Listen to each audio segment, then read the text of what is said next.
किसी ने ठीक ही कहा है कि सियासत कभी किसी की सगी ना हुई है और ना ही होगी, और जब सबसे वफादार दोस्त छोड़कर चला जाए तो कुछ भी नहीं कहा जा सकता।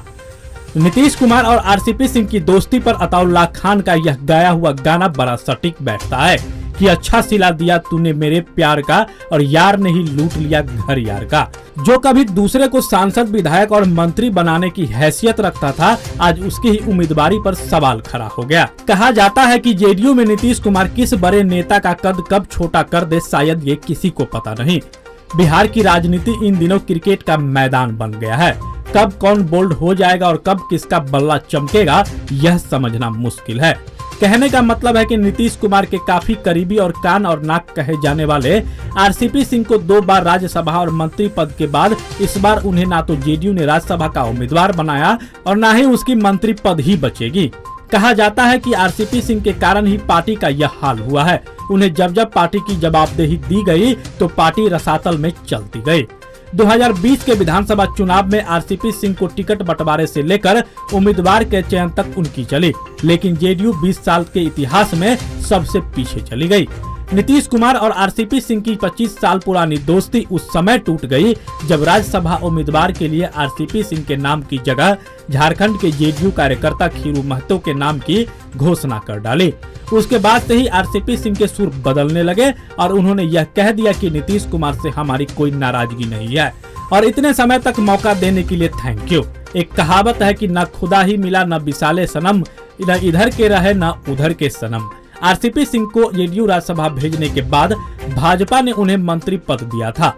उस समय भाजपा एक गेम खेली थी जिसका परिणाम आरसीपी सिंह को 2022 में देखने को मिला। कहते हैं कि पानी में रहकर मगरमच्छ से बैर करना ठीक नहीं है। सबको बहुत बहुत धन्यवाद और आपके प्रति आभार भी कि आप लोग पिछले कई दिनों से मेरे मामले पर ही काफ़ी बिजी रहे, काफ़ी चलता रहा। मैं तो बस आपके सामने इसलिए आया हूँ कि मैं जो कुछ बातें कह दूँ, नहीं तो पता चला कि तरह तरह के लोग कयास लगाते रहेंगे। सबसे पहले तो देखिए, हम लोग पार्टी के हमारे नेता आदरणीय नीतीश बाबू के प्रति आभार प्रकट करना चाहेंगे। आप जानते हैं कि मैं 1982 से पब्लिक लाइफ में हूँ।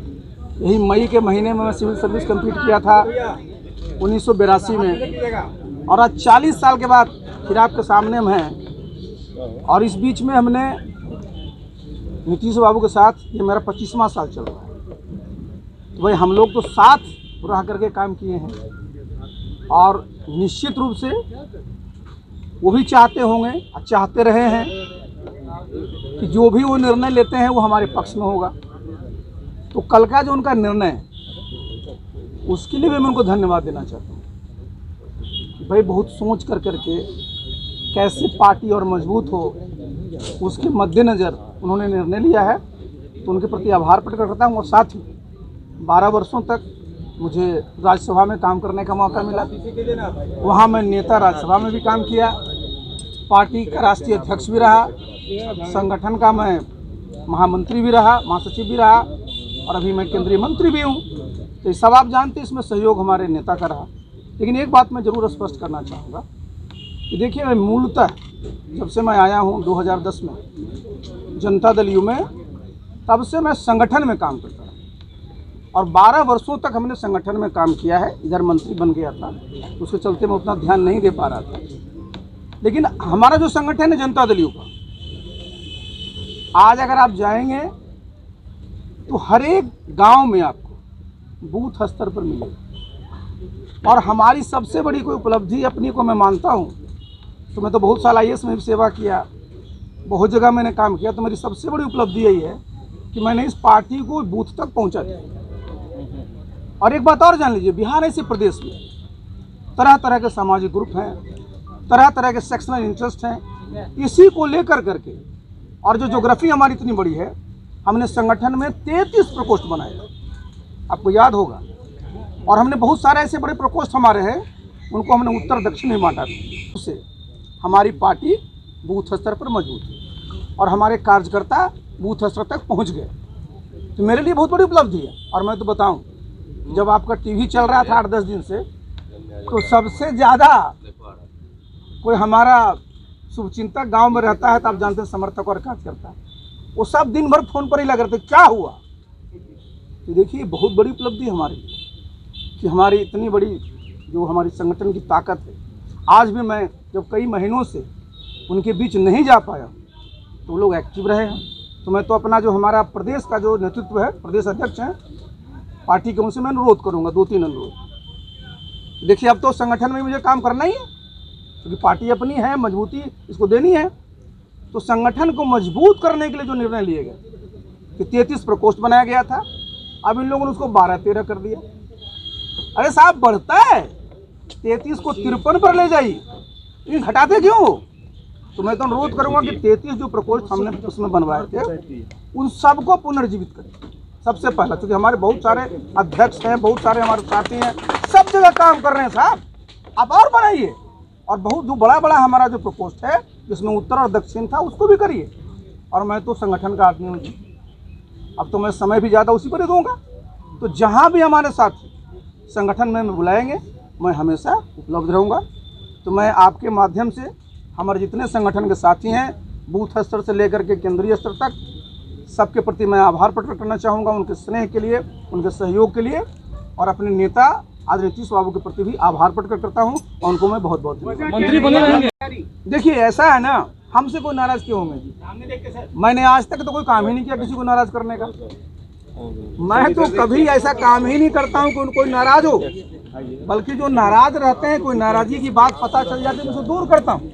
तो ये तो बताया ना आपको कि नेता की सोच है, नेता ने सोचा होगा कि कैसे पार्टी और मजबूत हो, प्लस वो भी सोचे होंगे कैसे हमारा मेरे बारे में कि उनका कैसे आगे अच्छा हो। कि मैं कैसे कर सकता हूँ? केंद्रीय मंत्रिमंडल से क्या इस्तीफा देंगे? केंद्रीय मंत्रिमंडल में क्या आप बने रहेंगे, क्योंकि 6 महीने तक आप रह सकते हैं? अच्छा सुनिए बता दें।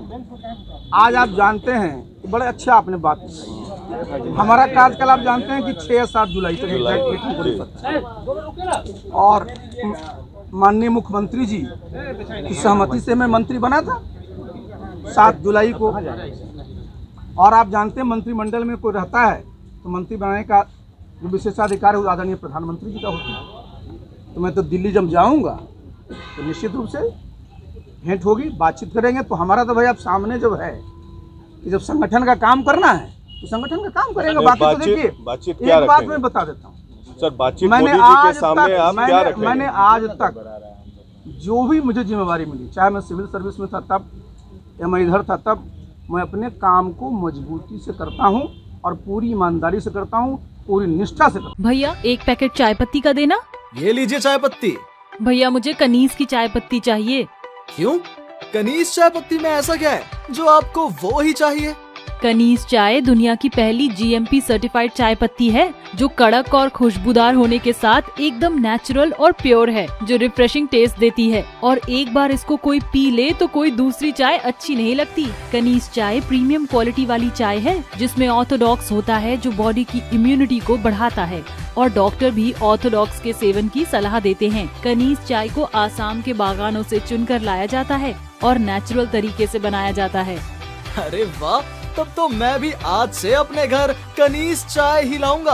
और ये लीजिए आपकी कनीज चाय पत्ती। आप भी आज ही कनीज चाय पत्ती लाइए और चाय का असली टेस्ट पाइए। कनीज प्रीमियम टी, दिल की बात जुबां पे। मधुबनी न्यूज को फेसबुक पे देख रहे हैं तो पेज को लाइक करें, यूट्यूब से देख रहे हैं तो हमारे चैनल को सब्सक्राइब करें और बेल आइकन को दबाना ना भूलें।